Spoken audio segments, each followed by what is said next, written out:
Olá, eu sou Tassi Rodrigues, administradora, consultora empresarial na área de gestão de pessoas, treinadora de líderes, e esse é o podcast Avance Sua Liderança, um espaço para um bate-papo informal, descontraído, com empreendedores, líderes, profissionais de RH, para eles compartilharem as melhores práticas de gestão do mercado. O que essa turma está fazendo aqui em Roraima para se diferenciar e quais são as tendências para 2024.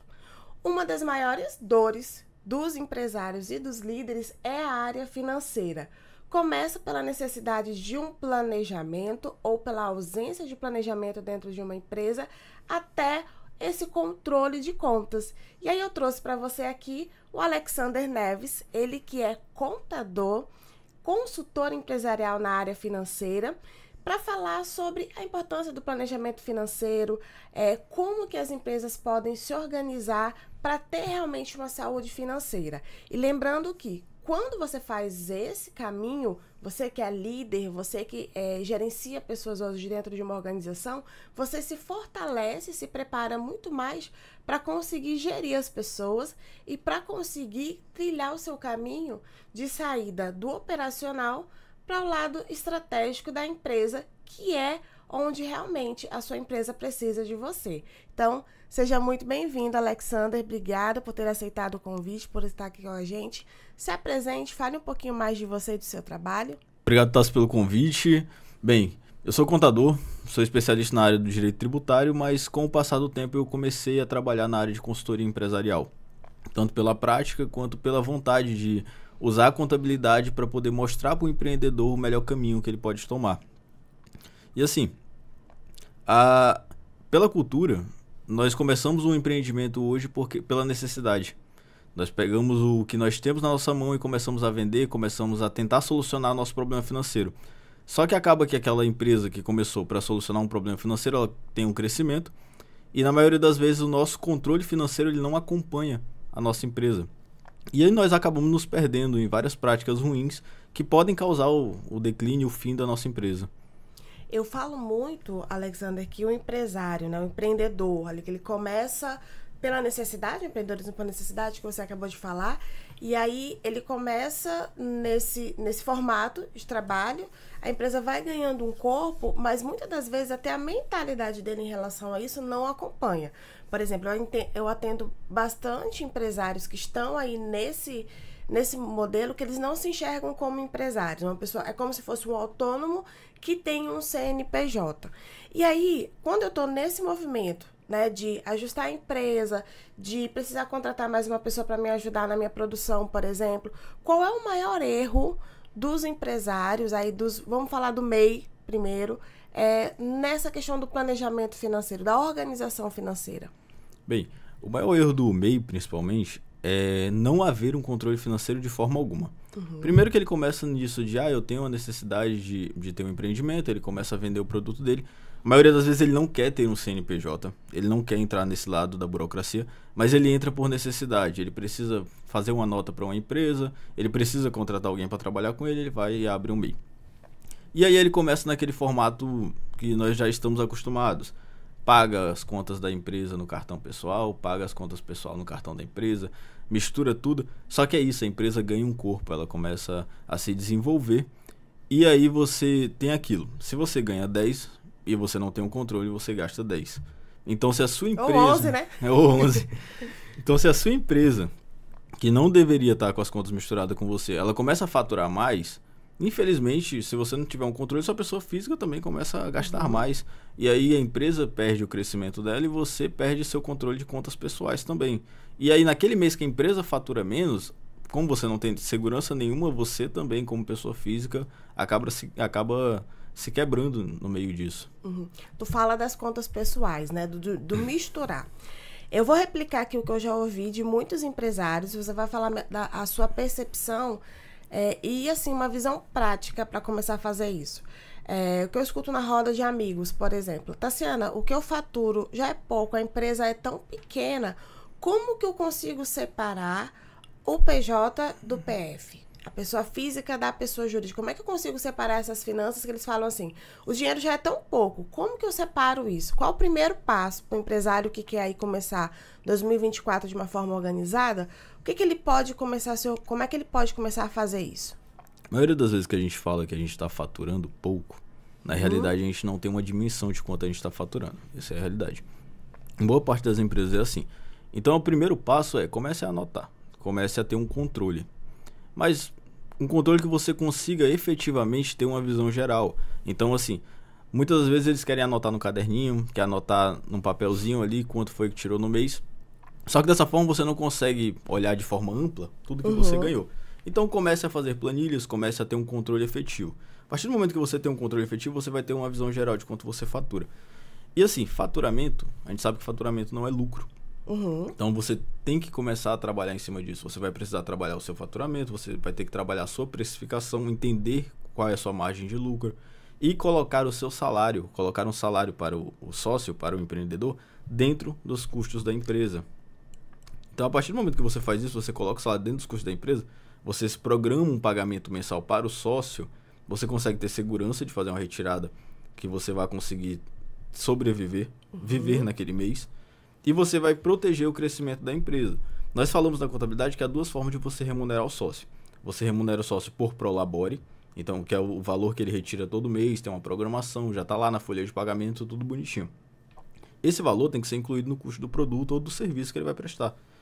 Para que no final do ano ou no final do período, quando ele faça o fechamento, ele consiga apurar o lucro, nós possamos remunerar ele da segunda forma, que é aquela retirada de lucro. Então, você trabalhou o ano todo, você fechou o balanço, você tem um lucro estipulado ali, e aí você faz essa retirada de lucro como segunda fonte de remuneração do sócio. Explica para o pequeno empresário aí a diferença entre receita, entre lucro e entre faturamento. Tá. Faturamento é aquilo que você coloca na sua nota fiscal. Então, se você vende o seu serviço, por exemplo, a R$10.000, você vendeu uma consultoria empresarial a R$10.000. Aquele lá não é seu lucro. Porque na minha consultoria empresarial, eu tenho que manter a minha empresa. Então, eu tenho sistemas que eu pago, eu tenho fornecedores de material que eu pago, eu tenho empregados que eu tenho que pagar, eu tenho o aluguel do local, eu tenho energia, água, tudo isso é custo para a minha empresa. Então, eu vou colocar o meu faturamento e vou deduzir todos os custos, inclusive o salário do sócio naquele mês. E aí, posterior a isso, lá na última linha, nós vamos dizer que nós temos um tipo de lucro. Seja ele bruto ou seja ele líquido, a depender de quanto você retirou. Porque posterior a isso, você ainda vai ter que tirar impostos, você vai ter que tirar encargos trabalhistas, e aí na última linha você vai conseguir dizer qual é o seu lucro do período. O que sobrou daquilo tudo, né? Sobrou daquilo tudo. É igual em casa, recebeu o salário, energia, internet, aluguel, enfim, todas as escola dos meninos, parcela de carro, depois que tirou tudo, o que sobrou ali é o teu lucro. Isso. Quando você vai para pessoa jurídica, para a empresa, é da mesma forma. E, na tua opinião, assim, pela tua experiência, qual seria ali o ideal de retirada do empresário, né? O prolabore. A gente sabe que essa mistura ela acontece porque o empresário, eu vou falar um pouco da minha casa, né? O que nós fazemos na minha casa? As contas não vencem, por exemplo, todo dia 5 ou todo dia 10. A gente vai distribuindo entre o mês, porque tanto meu marido quanto eu somos empresários. Então, o que acontece? As contas vão vencendo, mas eu preciso ter uma organização ali para poder pagar a partir do meu prolabore. Qual seria ali o percentual? Como é que o empresário pode ter uma noção de como calcular o prolabore dele? Como definir o prolabore dele, por exemplo? Vamos abordar dois pontos aqui, bem interessante.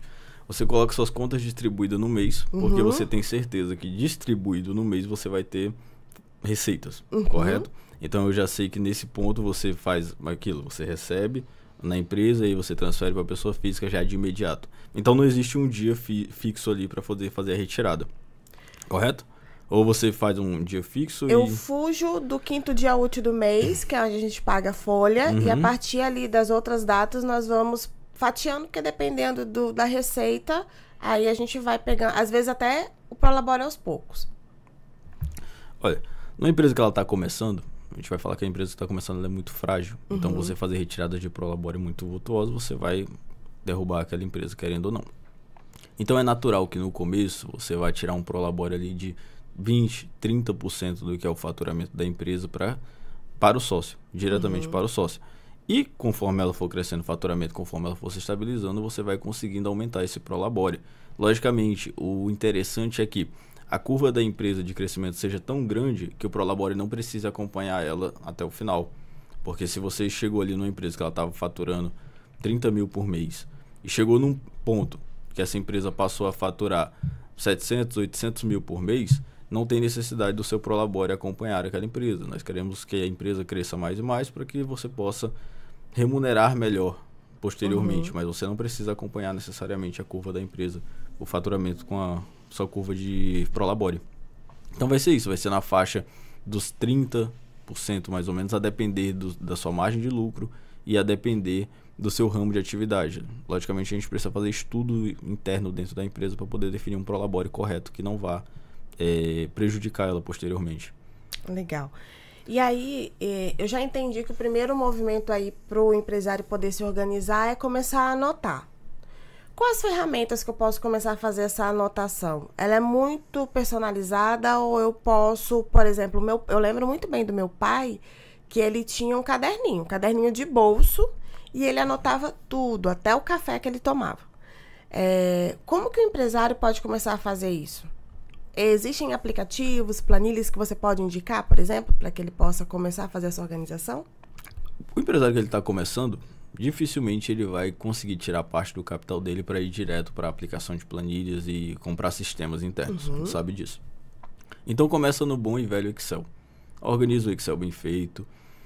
Ou compra planilhas. Existem planilhas de Excel já pré-prontas, baratas no mercado. Ou pede ajuda do seu contador, monta uma planilha e começa a fazer controle disso. Por que no Excel? Porque posteriormente você consegue transformar isso em gráfico, você consegue transformar isso em planilha, você consegue ter uma visão geral do período. No caderninho, não julgo o caderninho, mas no caderninho, infelizmente, você não consegue. Você olha a primeira linha, você olha a última linha, você já não sabe o que tinha na primeira. Entendeu? Posteriormente, nós temos o Castor, que vende sistema, temos a Domínio, que vende sistemas financeiros internos para a empresa que vão ajudar nesse controle financeiro. Mas isso você já fala de empresas maiores ali, de um simples nacional. Isso, de empresas que elas já vão ter um faturamento interessante a ponto da gente começar a ter um controle dessa forma.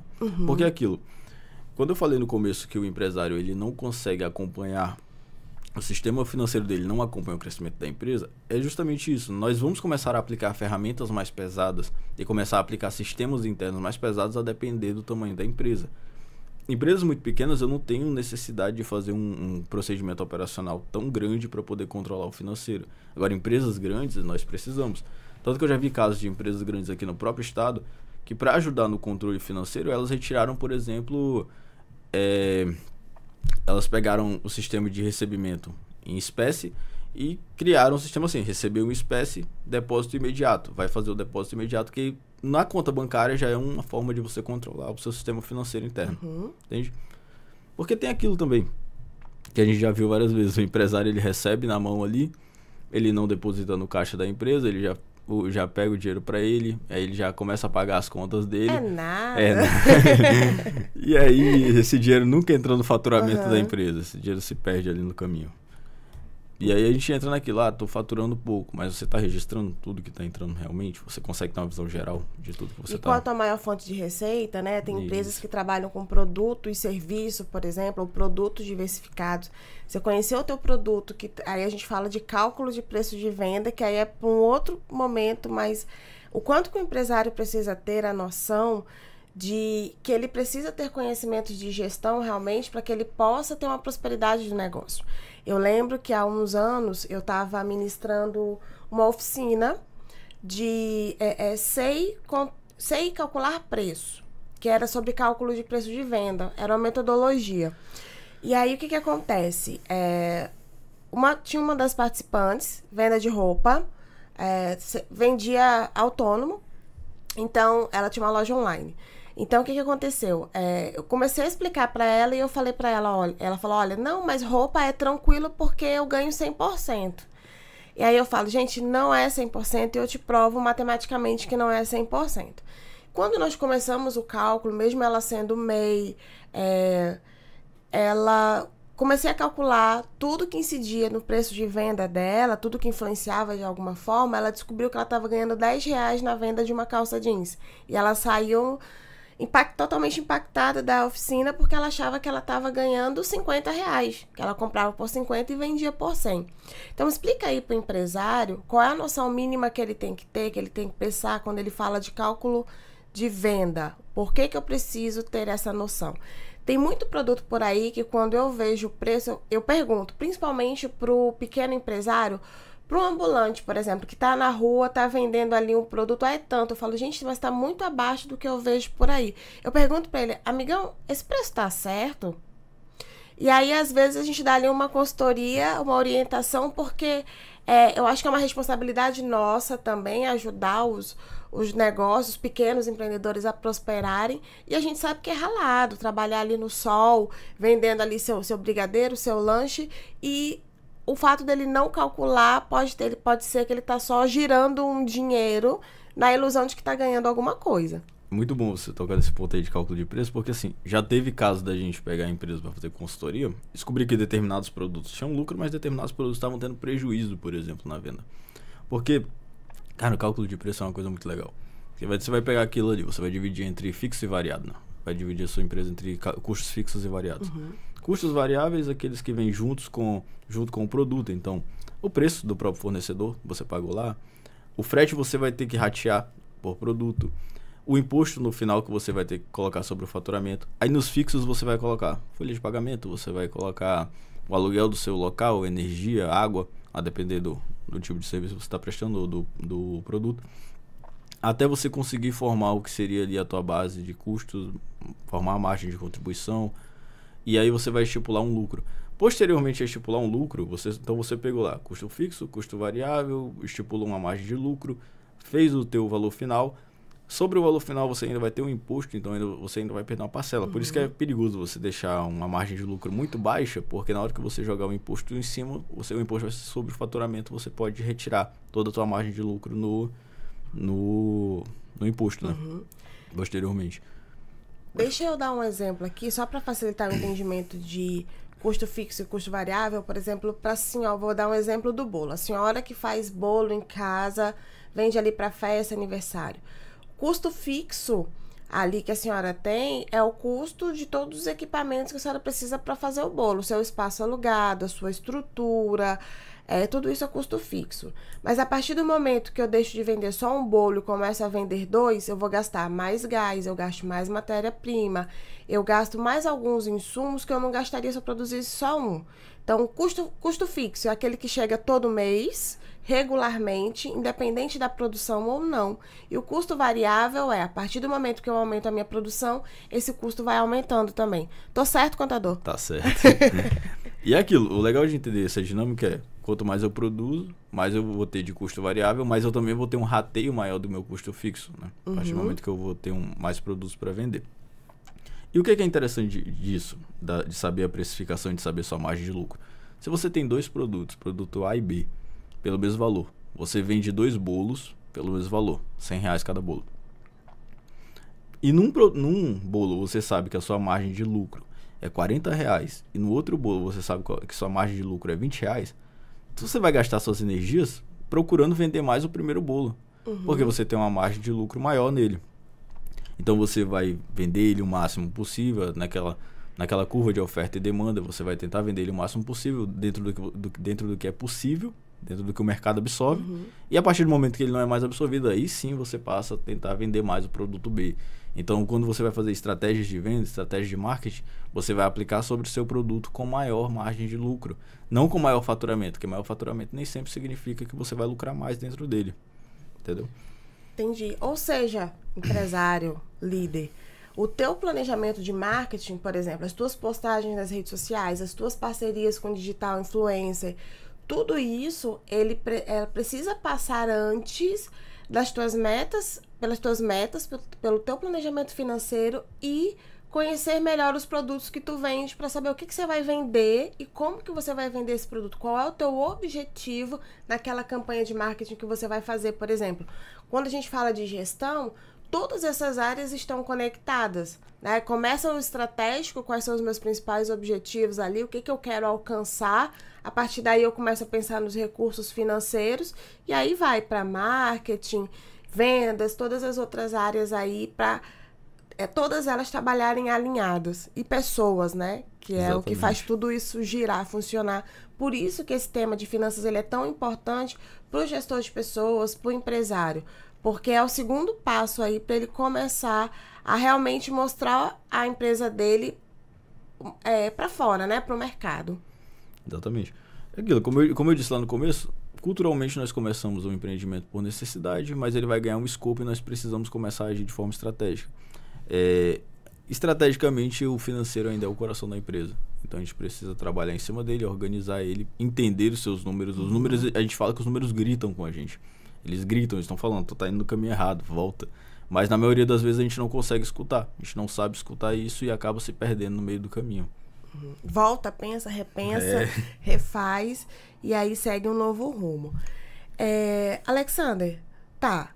Comecei a me organizar financeiramente, comecei a fazer o controle, tenho minha planilha, tô tendo ali uma boa lucratividade, cresci.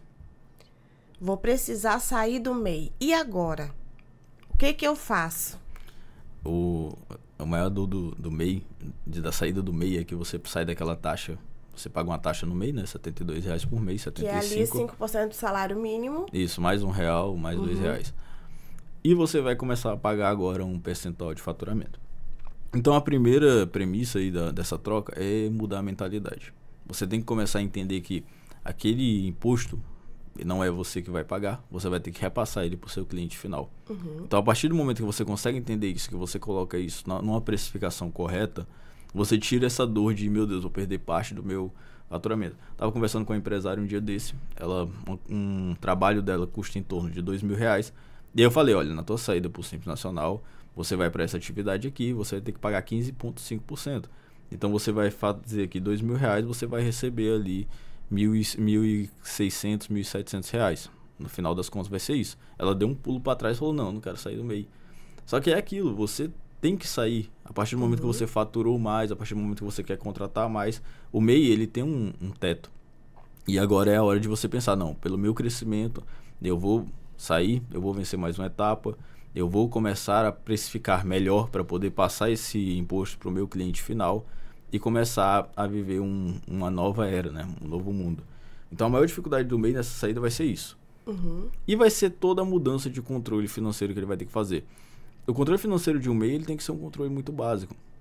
Você tem que organizar suas entradas e saídas e geralmente isso vai funcionar muito bem. Você organizou suas entradas e saídas, você fez a retirada correta ali do seu valor mensal, geralmente isso vai ser o suficiente. A partir do momento que você passa para um Simples Nacional, você vai ter que começar a ter controle de fluxo de caixa, você vai ter que começar a lembrar que no final do mês você vai ter um imposto a pagar, que muda os trâmites da sua folha, que provavelmente você agora vai ter que começar a pagar um contador para acompanhar a sua empresa, então vai aumentar os custos nesse sentido também. Entendeu? Então as maiores dores do MEI numa saída vão ser essas. Mas que vale muito a pena se for feito da forma correta, se for feito com orientação bem feita. Porque tem muito a ver com a tua mentalidade de crescimento, né? Eu sempre falo assim, a empresa, por mais que a maioria das empresas brasileiras, elas comecem por uma necessidade, mas ela acaba se tornando um sonho, porque a gente vai atrás de fazer isso dar certo, de se desafiar, a persistência mesmo de você não desistir. E aí, o próximo passo tem que ser pensar maior, né? Ninguém abre uma empresa, por mais que seja nesses moldes, para fechar. A gente abre pensando que essa empresa vai ter perenidade e vai durar bastante tempo. E esse caminho é o crescimento. E junto começa também a necessidade de crescimento do empresário em relação a conhecimentos técnicos, a desenvolver habilidades comportamentais e conhecimento de gestão, né? Então, para o empresário que está passando por esse momento aí, a gente está aí no comecinho de um ano, desenquadrou do MEI, está no Simples Nacional. Essa orientação que você deu, depois disso, o que ele faz? Né? O que ele precisa pensar? Você indicaria, por exemplo, ele procurar um treinamento, uma capacitação, para ele aprender mais sobre isso? O empresário precisa conhecer pronto, o ponto que eu ia chegar. Eu já atendi muitas consultorias E aí, quando se fala... E aí, minha área é gestão de pessoas. Mas, muitas das vezes, você escuta, cadê o documento tal? O documento... Não, tá no contador. Hoje, digitalmente, nem tanto, mas assim, quando o empresário quer um documento, alguma coisa, ele vai buscar logo o contador. Quando ele tem uma dúvida, também. Mas o que você enxerga, por exemplo, do empresário? O que ele tem que ter de conhecimento tributário para ele ter uma certa autonomia? É lógico que é importante você ter um profissional com conhecimento técnico ali para te dar o suporte, mas qual é o mínimo que eu preciso saber para conseguir fazer uma boa gestão do meu negócio? O primeiro ponto é o seguinte, tenha um contador que ele seja de confiança. Pelo seguinte... Cara, o contador, para de mistificar o teu trabalho pro teu cliente. Para de fazer parecer uma grande bola de neve. Não é. Então começa a mostrar para ele alíquotas que ele vai precisar pagar em cada caso. Eu acho que o primeiro ponto a ser tratado com o empresário, a partir do momento que ele muda de regime, é isso. Comece a entender as suas alíquotas. Se o seu trabalho vai ser 6%, se o seu trabalho vai ser 15%, quanto você vai pagar? Porque a partir do momento que você sabe quanto você vai pagar, você consegue precificar melhor o seu produto. Quanto à documentação, realmente, muitas das vezes o empresário vai deixar a documentação na mão do contador e tudo bem. A gente já acostumou com isso, a gente deixa organizado lá para ele quando ele precisar. Mas ele precisa entender o que cada documento é e o que cada documento representa. Isso aí é o básico. Então, entender suas alíquotas, entender o que cada documento é, o que cada documento representa. E entender agora, a partir desse momento, o papel dele como empresário para o contador. Então ele vai ter algumas responsabilidades de envio de documentação, de entrega de documentação dentro de prazos, porque existe uma rixa nesse momento, que é o seguinte: o contador ele precisa da documentação para ele poder trabalhar, o empresário precisa trabalhar, ele não tem tempo para mandar a documentação para o contador. Então tira um tempinho, manda a documentação para o contador, ele vai deixar tudo organizado para você. E comece a trabalhar na parte da tua gestão financeira, mesmo que precisou contratar um consultor financeiro, contrata um consultor financeiro, contrate alguém da área para trabalhar no teu setor financeiro, monte um setor financeiro dentro da tua empresa. A maioria das empresas, o setor financeiro, ele está junto com a gestão, né? Eu sou a gestão, mas eu também controlo as contas, eu também controlo todos os cartões, eu faço tudo. Então, a partir do momento que você cresceu um pouco mais, monte um setor financeiro, monte um POP, né, um procedimento operacional padrão ali para o teu financeiro, para a entrada da receita da tua empresa.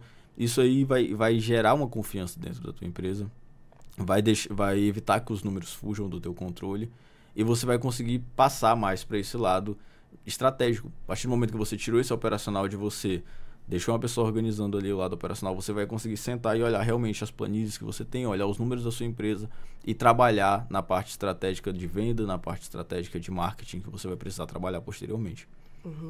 E aí, gente, quando ele fala um setor financeiro, é claro que você vai fazer isso conforme a realidade da sua empresa. Quando você tem uma pessoa ali trabalhando, você já tem um setor financeiro. Tá? Depois você vai ampliando isso conforme o teu faturamento, conforme o corpo que a tua empresa vai ganhando para conseguir ter essa estrutura maior. O importante é ter pessoas dentro da sua empresa que te ajudem ali, que estejam junto com você nesse processo de organização. Então, o POP, né, o Procedimento Operacional Padrão, que é um manual, que é um passo a passo de como fazer as atividades, ele vai facilitar muito a vida. Por que ele facilita? Porque trazendo para o lado financeiro e para a questão contábil, tudo é data, tudo é planejamento. Agenda. Agenda, você tem os dias certos de mandar a documentação, mas você acaba tendo que, para fazer isso, você tem que ter uma rotina diária. Então, facilita na construção de uma rotina diária da pessoa que vai estar no financeiro, ou se você agora não tem condições de contratar alguém e está fazendo isso, mas você ter essa rotina para que você coloque isso na sua agenda, para que você se programe para entregar tudo nas datas que o contador precisa para fazer o trabalho dele de contabilidade. Então, é extremamente necessário que você tenha ferramentas que vão te ajudar. Até porque esse manual, ele vai continuar dentro da empresa. E nem sempre as pessoas vão continuar. Isso é natural do mercado.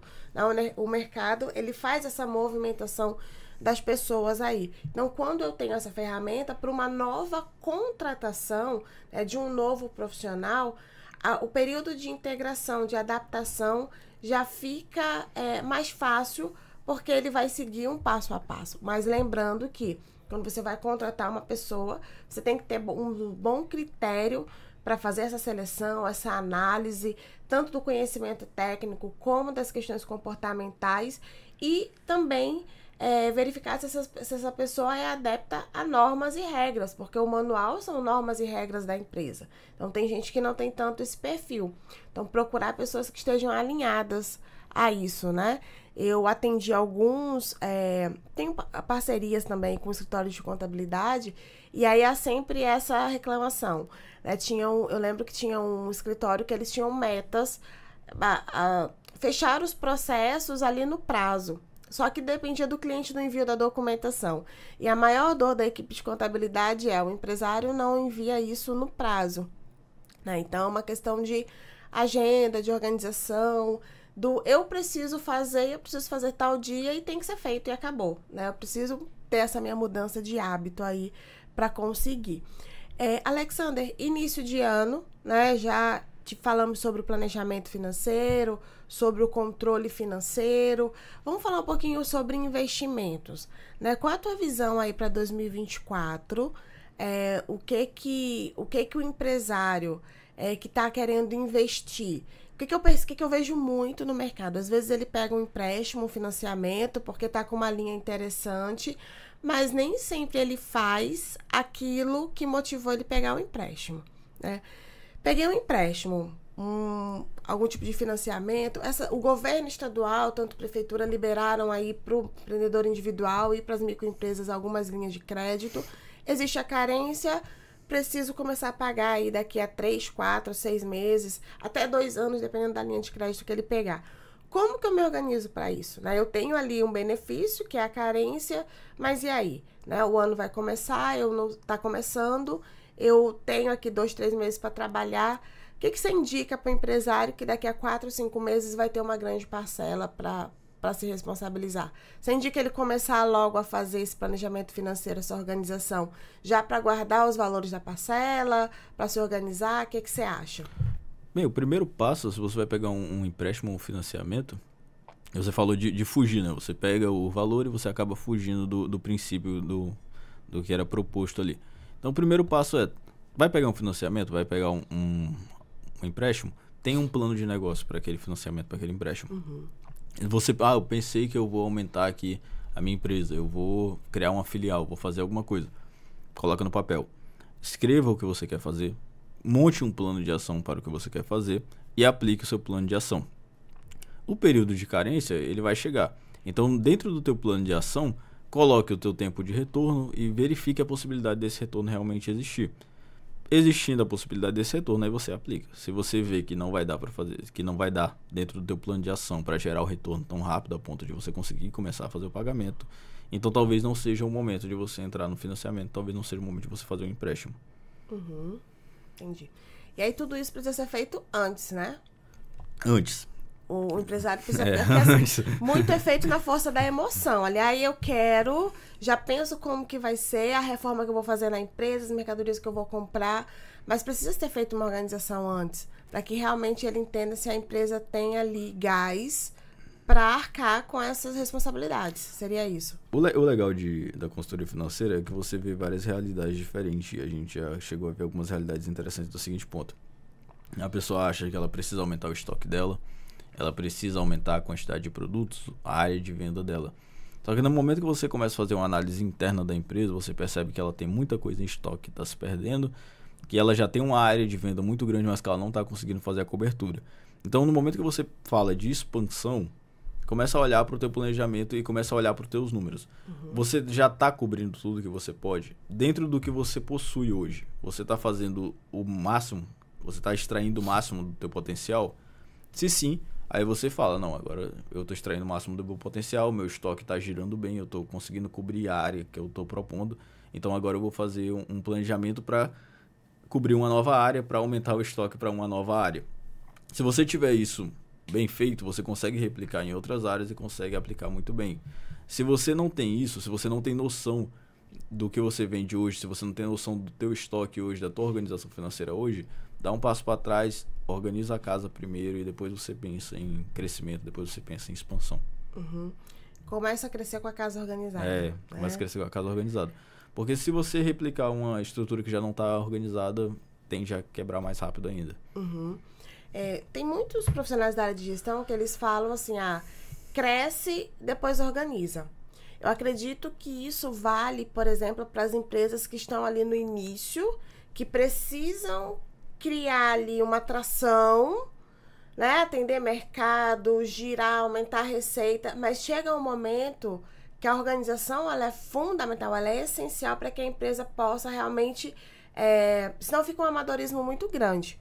Muito dos empresários que me preocupam para a consultoria na área de gestão de pessoas eu quero profissionalizar a gestão de pessoas da minha empresa. Justamente por quê? Porque já cresceram, já criaram essa atração e estão organizando, tipo a corrida de Fórmula 1, né? Que ele para ali no pit stop rapidinho, vem várias pessoas, ajusta e ele volta para a corrida. Esse negócio de cresce depois organiza é para aquele primeiro crescimento ali na força do ódio que você tá precisando sair do zero. Do ódio. Você precisa sair do zero, você precisa conseguir receita. Mas a partir do momento que você já tem uma receita constante entrando, você já tem um mercado ali, eu acho que já é hora de você dar uma freada. Para de querer crescer nos peitos aí, porque você vai quebrar em algum momento, você vai se perder em algum momento. E assim, é fácil se perder. Nós achamos que não é fácil se perder, mas a gente consegue se perder com um cartão de crédito. Você consegue pegar um cartão de crédito, meu limite aumentou, tu consegue quebrar aquele cartão ali em 2 dias, e no mês que vem tá desesperado sem conseguir. Quem dirá uma empresa que tem um faturamento muito maior, que tem um vulto de entrada e saída muito maior, que tem mais pessoas envolvidas, você tem mais pontos de conexão ali que você pode se perder dentro da sua empresa.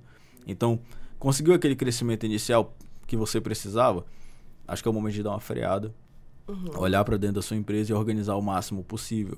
Fechar os fluxos, treinar uma boa equipe. Com uma boa equipe treinada, você consegue ter o domínio de todas as áreas a partir dos seus coordenadores, dos seus gestores. Então, a partir do momento que você cresceu, freia, organiza a casa e aí você pensa em crescer organizado. Legal. E isso é essencial e a gente vê que é o básico. Ainda, né? Ainda é o básico. Alexander, nos nossos minutinhos finais aí, já vamos para quase 1 hora de podcast, mas tem uma pergunta que sempre surge dos empresários a respeito da nota fiscal. Né? 1, emissão de nota fiscal. O 2, solicitar nota fiscal. São 2 questões. Do que impacta, né, a emissão da nota, quais são os benefícios. Lembrando que é uma responsabilidade da empresa fazer isso, até quem trabalha com estoque precisa emitir as notas de entrada e de saída. E 2, solicitar nota dos teus prestadores de serviço, por exemplo. Tá. Emissão de nota fiscal é uma obrigação sua. Então, você tem que fazer ela. A maioria das vezes... Não tem para onde fugir. Não tem, faça. A maioria das vezes eles não querem fazer justamente porque vai impactar na parte do imposto lá. Mas é aquilo que nós conversamos lá no começo. Está precificado corretamente, o imposto vai estar dentro do teu preço, não vai ser um impacto para você, vai ser para o seu cliente. Faça bem feito, faça o que tem que ser feito. Tem coisas que só são feitas porque tem que ser feitas e acabou. Sim, acabou. Não tem pergunta o porquê, né? E aí, assim, para quem trabalha com produto, por exemplo, gente, então, aqui deu entrada, comprei uma camisa com a nota fiscal, né? A fábrica vai me mandar com nota fiscal. E aí, eu preciso da saída nessa camisa, senão ela tá contando como estoque. E aí, os órgãos, né, de fazenda de fiscalização, eles sabem que existe essa camisa no estoque. Quando você passa por uma fiscalização, eles vão atrás de fazer essas conferências. Você tem um estoque lá de R$1 milhão, na hora que você entra no estoque não tem nada. E quanto a notas de entrada, principalmente de produto, ela vai te dar segurança do produto que está entrando ali, de onde ele veio, dos benefícios fiscais que você vai dar na saída. Entra no mesmo princípio. Se você não teve entrada, como é que você está tendo uma saída daquele produto? E de serviço, aí já passa para o outro ponto. É obrigação do teu prestador de serviço te entregar a nota. Ele precisa te entregar a nota para que você possa ter na sua organização financeira, para que você possa mandar para o seu contador e para que ele possa ter a organização financeira dele. Tinha um outro ponto que eu queria abordar a respeito disso. Fugiu aqui, né? Eu vou te falar uma frase que eu ouvi, aí você vai me falar do teu ponto de vista a respeito disso. Eu dei esse exemplo da camisa, e aí uma empresária falou assim, não, mas isso não tem problema, MEI, trabalha como loja virtual, mas isso não tem problema porque eu faço o pedido das mercadorias no meu CPF. Me conta, o que pode acontecer com essa empresária? Bem, ela não está tendo entrada na empresa dela. Uhum. Então Ela divide ali um pouco pela empresa, um pouco pelo CPF. O que pode acontecer com ela quando ela faz esse pedido de mercadoria para revenda pelo CPF? Primeiro que ela vai reduzir a credibilidade dela em relação a linhas de crédito posteriormente. Como é que ela está dando saída naquele produto se ela não tem entrada? Uhum. Era esse o ponto que eu queria abordar anteriormente, lembrei. Vou até anotar aqui. Vou até anotar, porque isso vira tema depois. Então é isso, ela não vai ter como dar saída naquele produto porque ela não teve entrada, ela vai bagunçar todo o estoque dela e ela vai entrar naquilo de novo. Tá misturando conta de pessoa física com a pessoa jurídica. Você tocou no ponto de linha de crédito, isso aí é um ponto bem interessante, que é o seguinte. Quando nós pagamos o DAS do Simples Nacional, nós pagamos impostos de várias esferas, né? Você paga imposto estadual, municipal e federal na mesma guia. E acontece em caso do seguinte: a pessoa quer um crédito lá no banco, ela fatura bem, ela fatura uns 10 por mês lá, e ela precisa de um crédito no banco. Ela vai e declara para a Receita Federal, porque o banco agora pede o espelho do Simples Nacional, entrega lá, só que ela não tirou nota no município. Acontece que ela paga o imposto municipal lá em cima, o município recebe o dinheiro aqui embaixo, só que ele não consegue saber de onde veio aquele dinheiro, porque não tem nota condizente com ele. E aí entra o momento que você vai receber uma fiscalização na sua porta, que você vai ser autuado, que você vai deixar de cumprir uma obrigação, por ter deixado de cumprir uma obrigação tributária, você pode ser penalizado. Então, não vale mais a pena fazer isso. Nós estamos falando que nos últimos anos, os órgãos de fiscalização estão fechando cada vez mais o cerco. Então, não é mais momento de você querer usar desse tipo de atributo para poder fugir. Faz as coisas, faz o certo pelo certo, faz o melhor planejamento tributário possível, o melhor planejamento financeiro possível, que vai dar certo. Tentar usar esses caminhos aí já não são mais viáveis. Uhum. E assim, é uma prática antiga, mas que as pessoas ainda vão levando até hoje. Mas é lógico que os órgãos de fiscalização, eles sabem disso, né? Dessas práticas, porque eles acompanham, né? Então tá tudo conectado, não tem como a gente fugir dessas obrigações. É importante, e aí numa das minhas palestras ou consultoria, eu não lembro bem, um empresário, ele reclamou, falei, eu fui ao banco, eu quero pegar um financiamento, mas não consegui. Primeiro tinha que fazer um relacionamento com o banco, né? Que ali você ter uma movimentação de caixa, entrada, saída, enfim, pagar as contas ali pelo banco. E o segundo, eles falaram que ele não tem faturamento, mas eu faturo. Eu falei, mas você emite nota fiscal? Não. Eu falei, pois é, não adianta eu reclamar do banco nesse momento, porque é a mesma coisa. O Joãozinho ali tá desempregado. Aí o exemplo que eu dei foi o seguinte: o Joãozinho ali o João tá desempregado. Ele te pede um dinheiro emprestado para viajar. Você emprestaria? Aí ele, não, como é que o cara vai me pagar se ele tá desempregado? Eu falei, é o mesmo raciocínio que uma instituição financeira tem para emprestar, né, para abrir linha de crédito para uma empresa que não tem faturamento formalizado. Então você pode até vender, mas você não tá declarando isso. Exatamente. Você tá deixando de ter linha de crédito no mercado, você tá deixando de prestar o serviço correto para o seu cliente, você tá deixando de fazer a sua obrigação tributária dentro do que deveria ser feito, e provavelmente nessas condições você sabe que você está deixando de ter um controle financeiro. Se você tivesse, você não estaria nessa situação, né? É um caso a se pensar, né? Uma análise que precisa ser feita aí. Alexander, a gente sabe que muitos negócios, nós falamos isso até antes de começar o podcast, eles estão ou trabalhando de uma forma ali híbrida, no digital e o presencial, mas também nós temos aí os empreendedores digitais, tanto influencer como as pessoas que trabalham com venda de produto. É diferente a contabilidade? Tem alguma coisa que o empreendedor que ali quer abrir a sua loja virtual, o seu canal de venda, ele precisa estar atento por ser diferente de uma empresa física, por exemplo? Vai ter uma diferenciação na hora que você faz a abertura da empresa. Você consegue colocar que você trabalha por canal virtual, você consegue colocar que você trabalha pela internet. Isso é importante para o empreendedor que está começando nesse meio. E sim, haverão diferenças tributárias. Como são profissões novas, nós vamos falar que elas são profissões que ainda não estão regulamentadas. Eu estava conversando com a senhora um dia desse sobre dropshipping, por exemplo. É uma profissão nova, que não está regulamentada. e que por hora nós utilizamos o KNAI de outra atividade para poder se remeter a ela.